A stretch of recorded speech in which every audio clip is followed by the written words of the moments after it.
welcome back to the Glenview Club. I'm joined by our tournament directors, John Noble and Shannon Vincent. We just finished up the second leg of the APTA Grand Prix Series.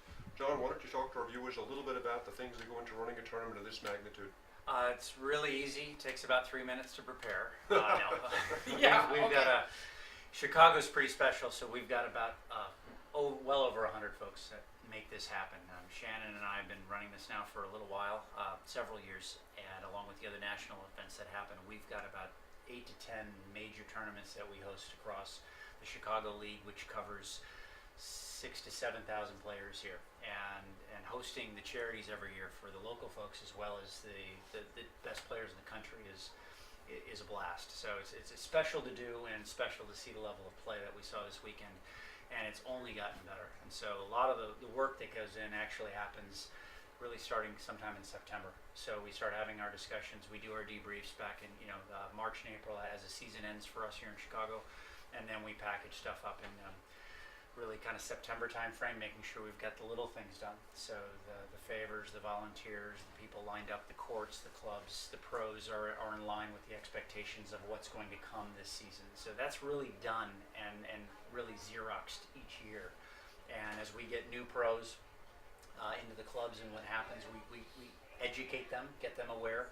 Jason Love is the new pro here at Glenview. So pro down in St. Louis for a few years. He worked under Rod Workman up at Onwinsia, and a little bit of a baptism into the big event. And so it was great. It was easy for him, and what we really try to do is make sure people are part of a good team and that they're contributing a piece that they can accomplish. And as they get a little bit more excited each time, they're able to do a little bit more and actually want to do more versus scaring them away. And so Shannon's been great, and I think we started working together almost 5 or 6 years ago. I think mixed nationals might have been the first. It might have been one tournament before that, but it was a good while ago. And so Shannon's great because I can really lean on her, and she can lean on me to do different things. And we've got different interests of what we like to do and tackle, and it just makes it really a clean handoff. Now, Shannon, you talked earlier about your little family, and I wanted to get you to elaborate that on camera because I thought that was so terrific in terms of the support team that you've got. We do. We have a kind of a core group of about 12 of us who we've got heads of volunteers, and we have heads of favors and all different sponsorship. And in March we do our debrief, and we sort of set the plan for the next year. But then when we go away for the summer, and then all of a sudden come middle of October, you get all excited because you're going to get back together with your family, and we all know what we're good at, and we kind of, it's scary for the rest of the world because we've all kind of become one brain. And if you ask all of us the same question, you're going to get just about always the same answer. But it's a really neat connection we've made. And for me, it's people I probably wouldn't have met without being in the tennis world. And it's a unique group, and we all work hard, but we like to play hard too. That's a wonderful thing. It's the great gift of our game is it's got the best community people I've ever been associated with. And I feel that I get so much more from the sport than I give to it because we have so many people that are wonderful people that are part of it. John, why don't you talk a little bit about your sponsors and their role and contribution to the tournament? Love to. We've brought on a few different folks this year, and what's been really nice is we've had continuing sponsors that have helped us essentially make this work. We have league dues that go into kind of the coffers, if you will, that pay for the leagues and the activities there. But to run the tournaments, they're really challenging from the standpoint of financially. The financial part of it falls squarely on the entrance, their entry fee. And so to make it a little bit more special, do a few more things, the sponsors are key. So Wilson and Viking for the last 15 years have been just continually there for us around donating balls through the season. And so we share in who ball it is for the tournament, and sometimes they get a little frustrated with us, but we don't really exclude anybody out. We really try to share that back and forth with them, and even other ball makers that have come and gone through the years. Harrow and Aztec are new this year, and that's been really nifty to have them come in and help. So we had some of the prizes come from Harrow. Aztec was this is their first year with the paddle, so it was really neat to get them involved and get them into the community.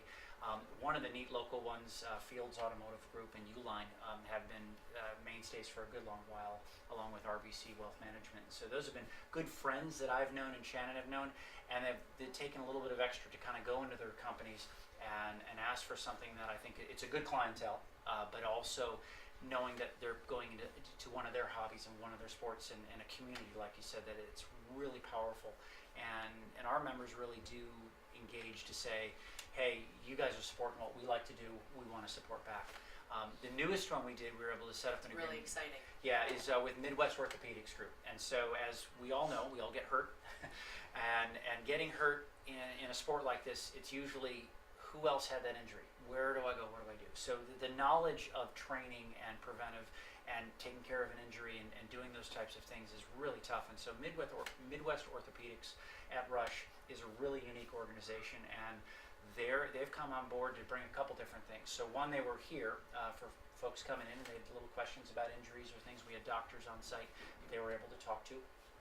They're also setting up something on our league website where they have an Ask the Doc feature so that folks will be able to actually submit a question, and we'll post kind of different answers or topics monthly or every couple weeks depending on how interesting they are. But they'll also have a hotline, so if there is an injury, both the pros, club reps that run their programs throughout Chicago will have a resource to go to. And what's really been nice is Midwest has also offered to go to those clubs. So if they're running a member guest, they're running another type of a event, they're able to actually be there and give them some advice around the sports, how they're feeling, what they can do, and a professional resource that really can help them with injuries and prevention things.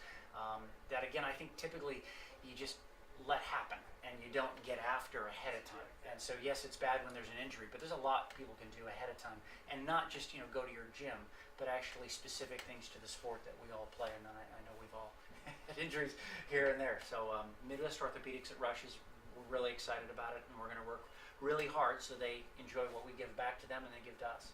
Well, that's terrific, and I want you guys to know I'm part of the Nationals Committee this year in Connecticut, and our role model is you guys. Your platform is the one we're trying to emulate, and we want to get to where you are because you guys do such a spectacular job each year at Charities and every 3 or 4 years at Nationals. So thanks for all you guys do for the sport, and really appreciate it.